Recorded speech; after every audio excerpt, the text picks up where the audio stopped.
Hello hello. Alors dans cette vidéo on va faire de la lecture, mais de la lecture en soft spoken. Alors j'espère que ça va te plaire et tu peux déjà commencer à t'installer. Et juste pour t'expliquer un peu plus, en fait il y a quelques temps j'avais demandé à des personnes qui me suivent si elles voulaient m'écrire une petite histoire pour que je puisse la lire en vidéo. Et donc ce soir, je vais te lire l'histoire, enfin les histoires, puisqu'il y en a 3, de William. Donc déjà, merci à lui. Et on va tout de suite commencer.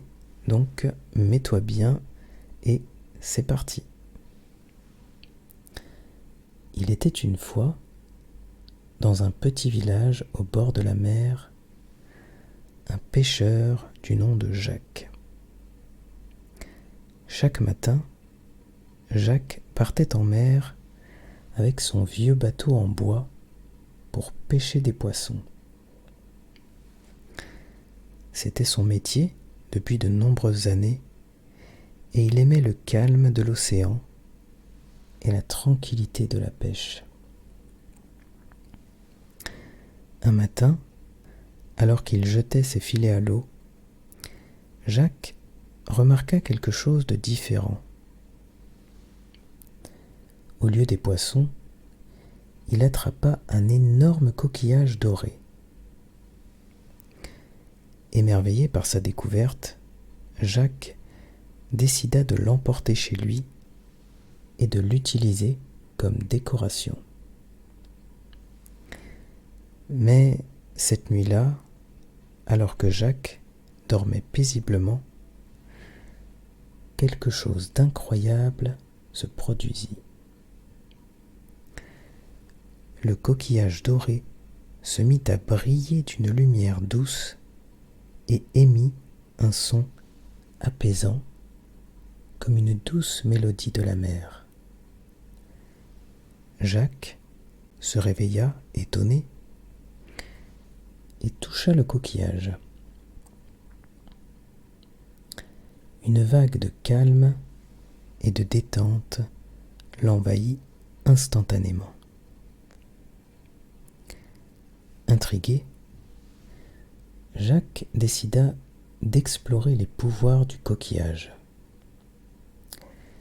Chaque soir, avant de s'endormir, il le tenait près de son oreille et écoutait les murmures apaisants de la mer. Les sons de vagues qui s'écrasaient sur le rivage, le chant des mouettes et le bruissement des algues le transportaient dans un état de relaxation profonde. Jacques réalisa que le coquillage avait le pouvoir de l'apaiser et de lui procurer un sommeil réparateur. Il décida de partager cette merveille avec les autres habitants du village.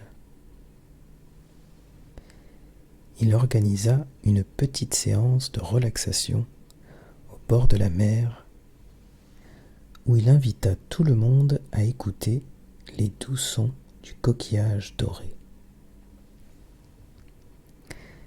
Les villageois furent enchantés par cette expérience unique.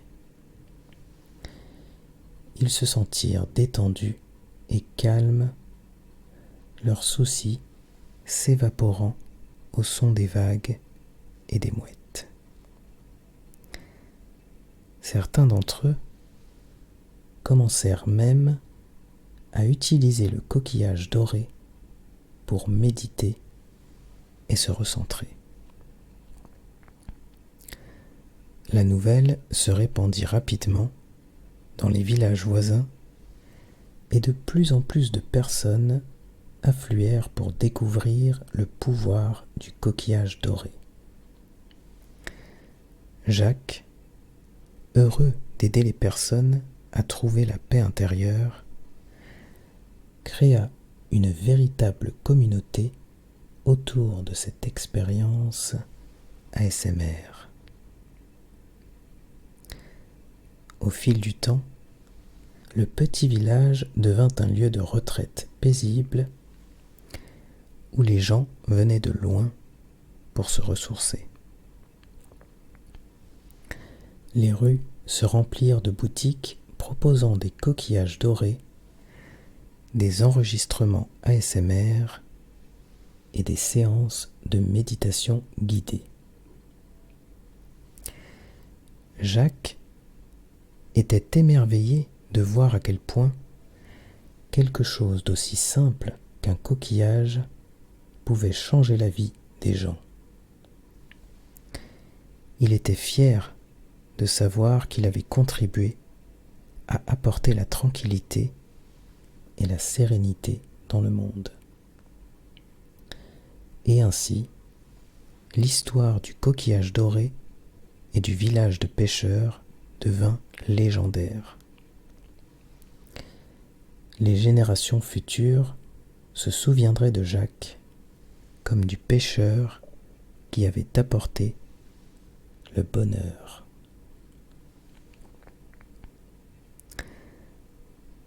Alors ensuite, je vais te raconter la deuxième histoire. Donc, c'est parti. Il était une fois un homme nommé Thomas qui vivait une vie simple et heureuse avec sa famille. Thomas était un père aimant et dévoué, marié à une femme merveilleuse, Sophie, et ils avaient 2 enfants, Emma et Maxime. Un jour, alors que Thomas se promenait dans la forêt près de chez lui, il découvrit une mystérieuse pierre brillante. Il la prit dans ses mains et soudain, il ressentit une énergie magique traverser tout son être. La pierre lui conféra le pouvoir de donner des super pouvoirs à sa famille. En rentrant chez lui, Thomas raconta à sa famille sa découverte extraordinaire. Ils étaient tous excités et curieux de savoir quel pouvoir magique ils pourraient obtenir. Thomas toucha d'abord sa femme, Sophie, avec la pierre, et instantanément, elle se retrouva dotée de l'incroyable capacité de guérir les autres. Elle pouvait soulager la douleur et les maladies avec un simple contact de ses mains. Ensuite, Thomas toucha sa fille Emma avec la pierre.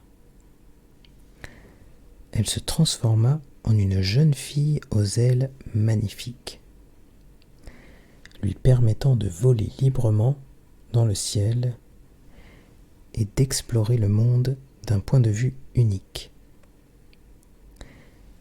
Emma était remplie de joie en découvrant son nouveau pouvoir. Enfin, Thomas toucha son fils, Maxime. Maxime se retrouva doté d'une force surhumaine, lui permettant de soulever des objets lourds et de protéger sa famille de tout danger. Maxime se sentit puissant et responsable de sa nouvelle capacité. La famille de Thomas était ravie de leurs super pouvoirs et décida de les utiliser pour le bien de tous. Sophie guérissait les malades, soulageant leur douleur en leur redonnant espoir. Emma volait dans les cieux, aidant les personnes dans le besoin et apportant de la joie à ceux qui avaient perdu espoir. Maxime utilisait sa force pour protéger les plus vulnérables et promouvoir la justice. En travaillant ensemble, la famille de Thomas devint une équipe de super-héros utilisant leur pouvoir pour aider les autres et rendre le monde meilleur. Ils étaient aimés et respectés par leur communauté, qui les considérait comme de véritables héros. Malgré leur super pouvoir, la famille de Thomas resta humble et reconnaissante.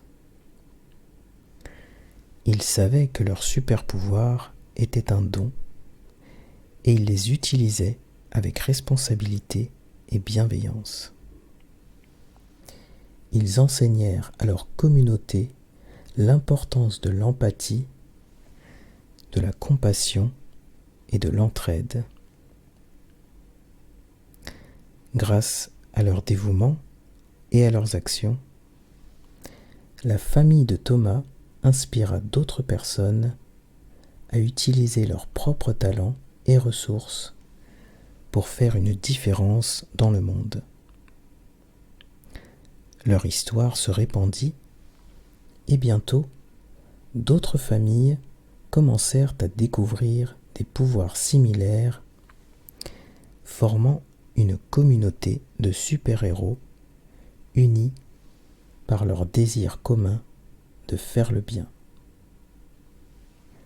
Alors maintenant, je vais te lire la dernière histoire. Donc, c'est parti. Il était une fois, en plein cœur de la France, dans un petit village pittoresque, un citoyen nommé Pierre. Pierre était un homme bienveillant, aimé et respecté par tous ceux qui le connaissaient. Il avait toujours été dévoué à sa communauté et rêvait de contribuer au bien-être de son pays. Pierre était un homme plein d'idées et de créativité. Il croyait en la puissance de la solidarité et de l'entraide pour créer un monde meilleur. Un jour, alors qu'il se promenait dans son village, il remarqua un bâtiment délabré, abandonné depuis de nombreuses années. Son cœur se serra à la vue de cette triste situation. Inspiré par son amour pour la France et animé par son désir de faire une différence, Pierre eut une idée brillante. Il décida de mobiliser les habitants du village pour restaurer le bâtiment et le transformer en un centre communautaire chaleureux. Il voulait créer un lieu où les citoyens pourraient se réunir, partager leurs talents, apprendre les uns des autres et renforcer les liens qui les unissaient. Pierre commença par parler de son projet aux voisins et aux amis, partageant sa vision d'un endroit accueillant où chacun aurait sa place. Les habitants étaient enthousiastes et se joignirent volontiers à Pierre dans cette aventure collective. Ils organisèrent des réunions, discutèrent des plans de rénovation, collectèrent des fonds et firent appel aux compétences de tous les membres de la communauté. Petit à petit, le bâtiment délabré retrouva vie grâce aux efforts conjoints de Pierre et des habitants. Ils travaillèrent ensemble pour rénover les murs, réparer le toit et aménager les espaces intérieurs. chacun apportait sa contribution, qu'il s'agisse de peinture, de menuiserie, de décoration ou de jardinage. Le centre communautaire ouvrit finalement ses portes, accueillant tous les citoyens du village. Il devint rapidement un lieu dynamique où se déroulaient diverses activités et événements. Les enfants y trouvaient un espace pour jouer, les adultes s'y réunissaient pour échanger des idées, et les aînés y trouvaient une oreille attentive et un soutien. Le centre communautaire, devenu un véritable symbole d'unité et de solidarité, Pierre et les habitants ne s'arrêtèrent pas là. Ils s'engagèrent dans d'autres projets bénévoles comme le nettoyage de parcs, la plantation d'arbres et la collecte de denrées alimentaires pour les plus démunis. Chacune de leurs actions avait pour but de construire une société plus solidaire et inclusive. La bienveillance de Pierre et des citoyens de ce village inspira d'autres communautés à travers la France. Les gens comprirent qu'ensemble, ils pouvaient accomplir de grandes choses et apporter des changements positifs à leur pays. Grâce à Pierre et à tous ceux qui se joignirent à lui, la France connut une vague de solidarité et de bienveillance. Et voilà, c'était la 3e et dernière histoire. J'espère que ça t'a plu. Je te souhaite une très très bonne détente et je te dis à la semaine prochaine pour une nouvelle vidéo.